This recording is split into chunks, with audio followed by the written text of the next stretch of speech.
Here we're going to be discussing the problem of hidden attributes and the result of adverse selection when that occurs.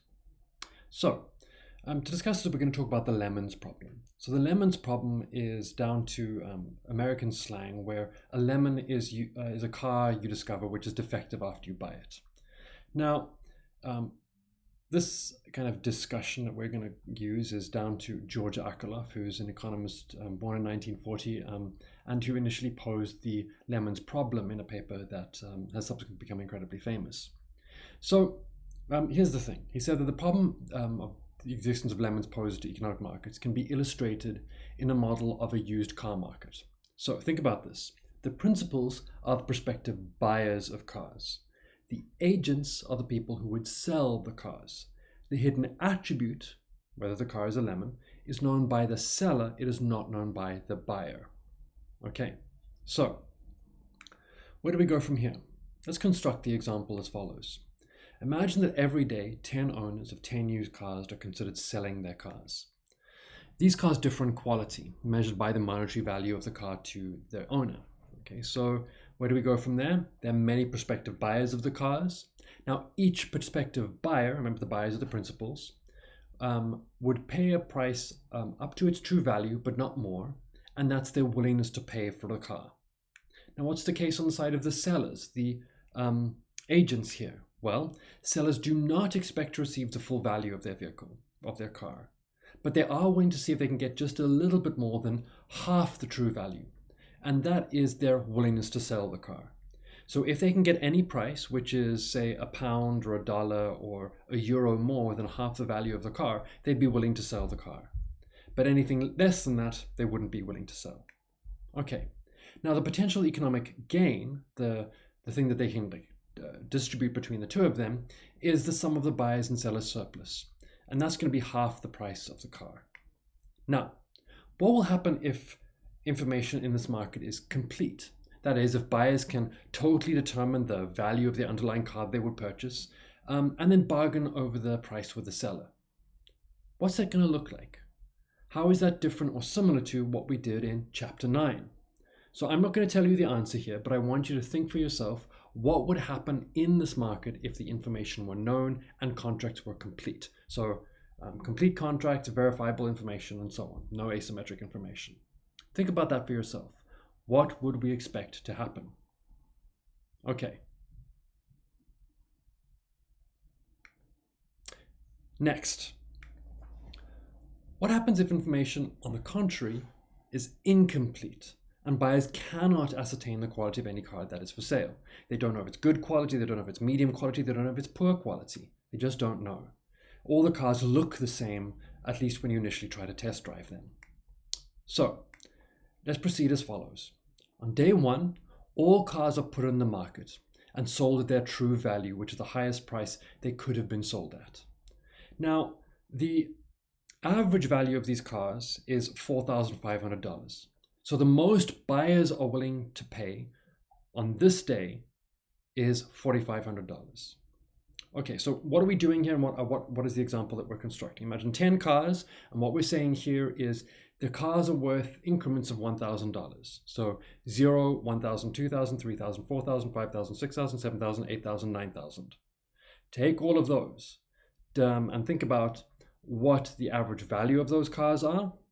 Okay, you sum all those values up, 9, 8, 7, 6, 5, 4, 3, 2, 1, 0. Divide them by 10, you're going to get an average value of $4,500.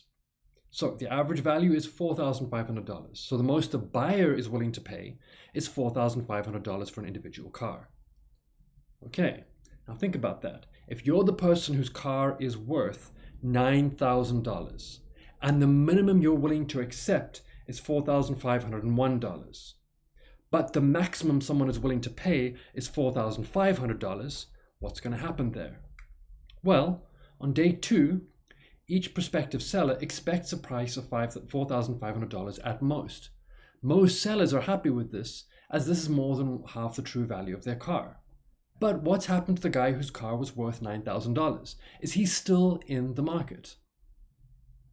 No, he's not stayed in the market. He's not going to sell unless the price is greater than $4,500. So prospective buyers will not pay more than $4,500. No seller with a car worth $9,000 will participate in the market. They'll leave the market. So what's going to happen on day 2? Well, on day 2, if the cars that are remaining are worth $8,765,43210, take all those cars, divide by the total. What are they worth? The remaining cars are worth, on average, $4,000. So what's that going to do to the expectation of buyers? Well, that's going to change their expectation of what they're willing to pay. So on day 3, buyers know this. They know the average value of the cars. They don't know the value of a specific car. Okay, so buyers know the average value of the cars sold on day 2 and will be willing to pay at most $4,000. But what does this do to the person whose car is worth $8,000? Are they willing to sell at $4,000? No. Their minimum willingness to accept is $4,001. They want something greater than $4,000. They're not willing only to get $4,000 for their car. So what's going to happen to the average quality of cars? It's going to go down. It's going to drop down. Now, this process that we've outlined, it's going to iterate. It's going on and on and on until such time as, after 10 days, only the owner of a lemon worth $1,000 and totally worthless car will remain in the market. So 1,000, right? Then what happens? Basically, the market has unraveled. It's ceased to exist. Okay, now this is a process of what we call adverse selection, because the prevailing price which cars selects which cars will be left in the market. And what is happening there, we're kind of selecting the adverse or worse cars in this market because of the consequence of asymmetric information and unverifiable information. So the information is not verifiable, it cannot be taken to a third party, or it's asymmetric. Okay, now with incomplete information, incomplete contracts, the markets of uninformed buyers select against quality. We're unable to determine which cars have good quality and which have bad. So then here's the question. What kinds of methods or policies or rules of the game can ensure that the lemons problem ceases to exist or doesn't persist? So think about the kinds of markets that you've participated in when you buy different goods and services. Now notice what happens here is that we haven't allowed people to have rating systems. We haven't allowed people to try and interact repeatedly. It's just talking about what happens if you had the values, underlying amounts, and then the decrease in the value of the cars on average that are worth on average on the market. What's going to happen here? Well, what we know is that in the real world, what do people try to do? They try to A, build reputations. They B, try to provide reviews of goods.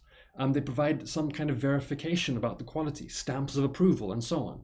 We spoke previously about the Chicago Board of Trade. That's not the only thing that people use in order to verify the quality of a given kind of good. So these are the kinds of things that people try to do in order to improve the quality of goods that are existing on used markets. People build up reputations, they have rating systems, and so on. At the same time, sometimes when you're buying something used, it's going to be a dud. You're still going to end up with this problem of lemons.